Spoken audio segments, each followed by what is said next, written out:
Anda telah mengunduh podcast yang dipaparkan oleh Pendeta Dr. Erastus Sabdono ini dari truth.id/voice. Selamat mendengarkan podcast ini.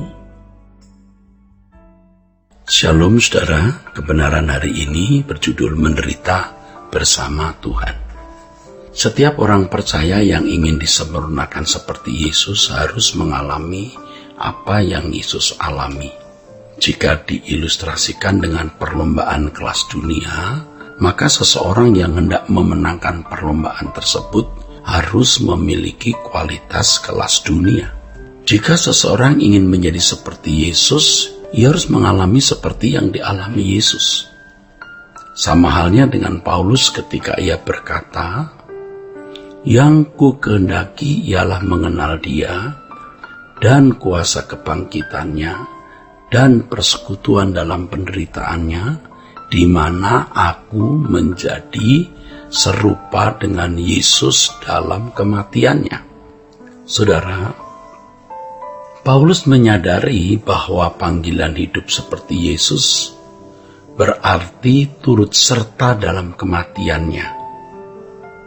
Seseorang yang hendak mengikut Tuhan Yesus harus mengalami apa yang Yesus alami, sampai tahap kematian dari seluruh keinginan.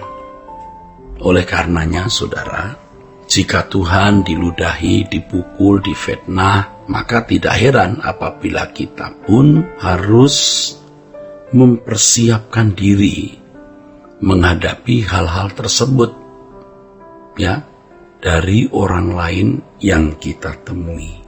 Dan Tuhan akan mendesain keadaan sehingga kita juga mengalami apa yang Yesus alami. Tuhan mengajarkan kita apa yang Dia sendiri jalani. Di sini letak keagungan dari kekristenan, yakni kita dapat menjalani apa yang Tuhan jalani. Firman Tuhan mengatakan begini, saudara, "Kamu telah mendengar, mata ganti mata dan gigi ganti gigi. Tetapi aku berkata kepadamu, janganlah kamu melawan orang yang berbuat jahat kepadamu. Melainkan siapapun yang menampar pipi kananmu, berilah juga kepadanya pipi kirimu." Makna dari teks ini adalah, jikalau seseorang berbuat kejahatan, kita tidak boleh membalasnya dengan kejahatan. Sebaliknya, kita dikehendaki oleh Tuhan untuk mengampuninya. Saudara, ketika seseorang mengasihi sesamanya dengan tidak membalas kejahatan dengan kejahatan, maka Tuhan katakan orang itu memancarkan watak anak Allah. Tuhan berkata, "Kasihilah musuhmu dan berdoalah bagi mereka yang menganiaya kamu. Karena dengan demikian kamu menjadi anak-anak Bapamu yang di surga." Jadi keberadaan sebagai anak Bapa ditunjukkan dengan karakter yang sama dengan Yesus, yakni mengasihi sesama dengan mengampuni. Akan tetapi suatu hal yang tidak dapat dibantah adalah mengampuni orang bukan saja bisa dilakukan oleh orang Kristen. Ya saudara, orang-orang yang beragama lain, misalnya filosofi suatu agama dari dataran Tiongkok, juga mengajarkan pengampunan, bahkan tidak membalas kejahatan musuh dengan kejahatan. Dalam agama kejawen atau kejawen juga terdapat filosofi serupa yang mengajarkan penganutnya untuk mengalah.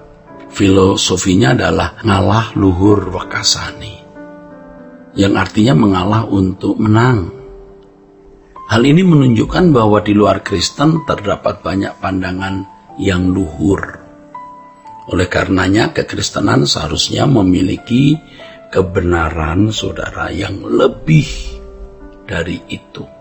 Karena kita memiliki standar untuk menjadi anak-anak Allah. Ironisnya, saudara, ya, faktanya tidak sedikit orang Kristen sulit mengampuni orang. Bahkan ada yang sengaja melukai, menyakiti, merusak nama baik orang, dan memfitnah. Sebab itu Tuhan berkata, kamu juga harus mengampuni. Tuhan menunjukkan ini kepada orang percaya sebagai hal yang harus diperjuangkan dengan sungguh. Tuhan tidak membuat seseorang dapat mengasihi atau mengampuni. Seakan-akan ketika menerima Tuhan Yesus, seorang percaya langsung bisa mengasihi orang lain karena hatinya diubah oleh Tuhan secara mistis. Tidak begitu, saudara. Kitanya yang harus berusaha dengan sungguh-sungguh untuk mengasihi setiap orang, baik yang berpihak atau berlawanan dengan kita. Bagi mereka yang berlawanan dengan kita, hendaknya kita mampu mengampuni mereka, mengampuni dengan tulus ya. Hal ini kita lakukan karena kesadaran kita sebagai anak-anak Allah yang memang harus mencerminkan pribadi Bapa kita. Jika kita tidak mengampuni orang lain, kita akhirnya tidak berkeadaan sebagai anak. Dengan demikian, berkualitas seperti Yesus adalah sebuah kemutlakan. Kita harus bersedia mengalami apa yang dialami oleh Tuhan Yesus. Mengalami apa yang dialami Tuhan Yesus berarti, saudara, kita bersedia masuk dalam penderitaan untuk menjadi serupa dengan Yesus. Paulus di dalam tulisannya itu, dia menulis demikian, saudara. Dan jika kita adalah anak, maka kita juga adalah ahli waris. Maksudnya orang-orang yang berhak menerima janji-janji Allah, yang akan menerimanya bersama-sama dengan Kristus, yaitu jika kita menderita bersama-sama dengan Dia, supaya kita juga dipermuliakan bersama-sama dengan Dia.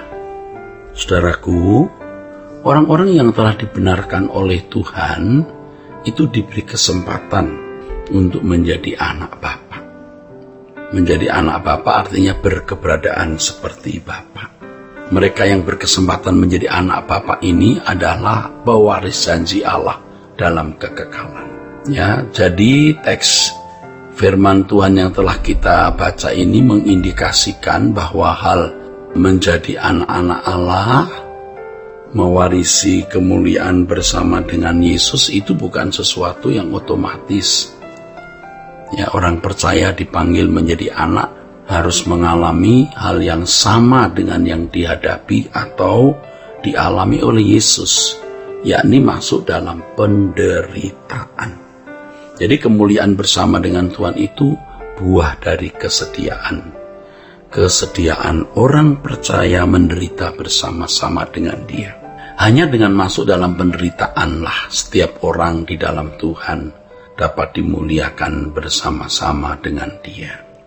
Dalam konteks pengampunan, penderitaan dapat diartikan sebagai perasaan sakit atau tidak nyaman ketika mengampuni orang lain tanpa syarat. Hal ini harus kita gumuli dan hidupi dengan serius, agar kita benar-benar mengambil bagian dalam penderitaan bersama dengan Tuhan Yesus. Intinya, saudaraku, benaran hari ini adalah mengalami apa yang dialami Tuhan berarti bersedia masuk dalam penderitaan untuk menjadi serupa dengan Yesus. Kiranya kebenaran hari ini memberkati saudara-saudara sekalian. Sola Gracia. Untuk berlangganan renungan harian dalam bentuk cetak, silakan hubungi Truth Literatur di nomor telepon 0878 7870 7000. Untuk mendapatkan CD khotbah, MP3 Renungan Truth, dan CD album lagu produksi Sola Gracia, Anda dapat menghubungi di hari dan jam kerja di nomor telepon 021 638 60953. Tuhan Yesus memberkati. Sola Gracia.